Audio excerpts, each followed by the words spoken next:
Greetings to every one of you in the name of the Lord Jesus. I'm really happy to be back again.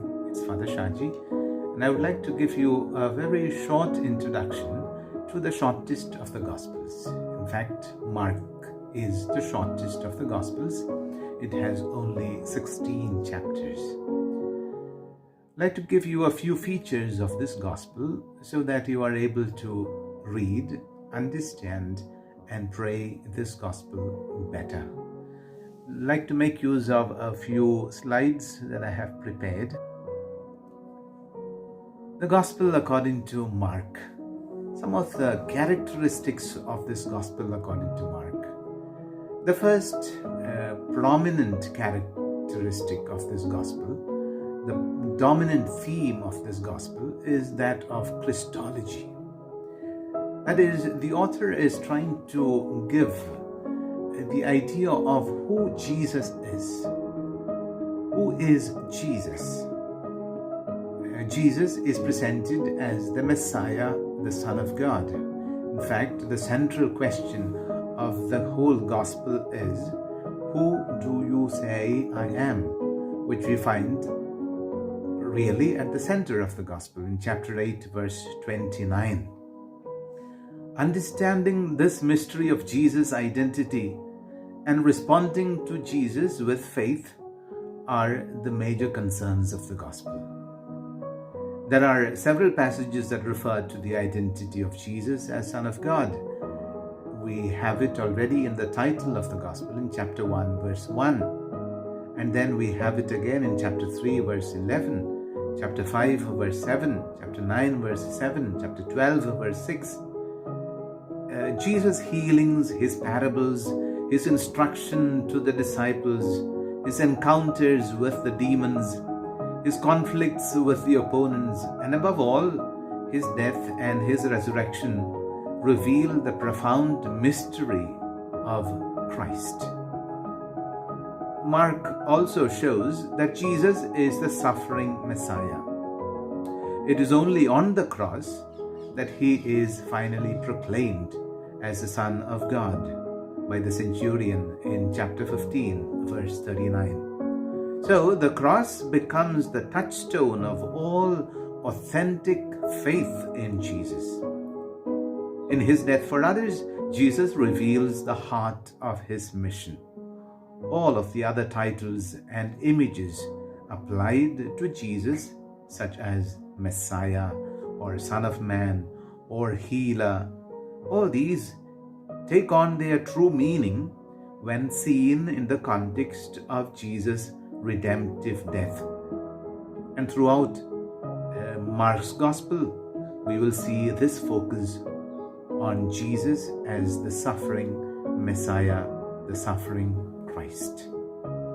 A Jesus, a Messiah who dies on the cross. A second characteristic of the Gospel is an emphasis on discipleship.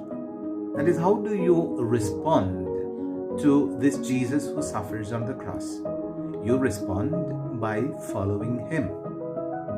So we have in the Gospel according to Mark, the disciples being called right at the beginning of the Gospel. It seems that Mark cannot really think of Jesus apart from the disciples, and so they are called right at the beginning of the Gospel, right at the beginning of his ministry, on the very first day in Capernaum.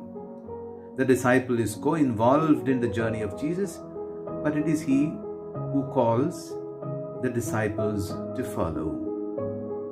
He is the one who precedes and the disciple follows. Consequently, the verb that qualifies the disciple is akolutheo, which means to follow.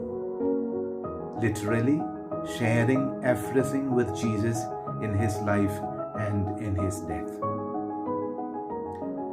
They don't always understand Jesus. In fact, at the end of the Gospel, in chapter 16, verse 7, they will be invited to start on their journey again with Jesus, going back to Galilee, where they began their first journey of discipleship with Jesus. So the Gospel emphasizes discipleship as a major theme.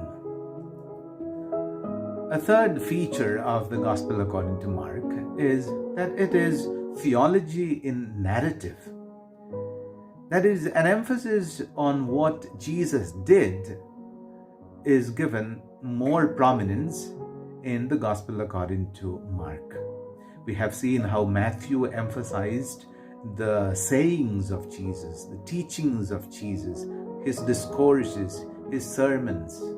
We saw the 5 long sermons of Jesus in Matthew. But in Mark, there is more an emphasis on what Jesus did. The identity of Jesus is revealed in what he did, not so much in what he said. His authority in teaching is expressed in what he did.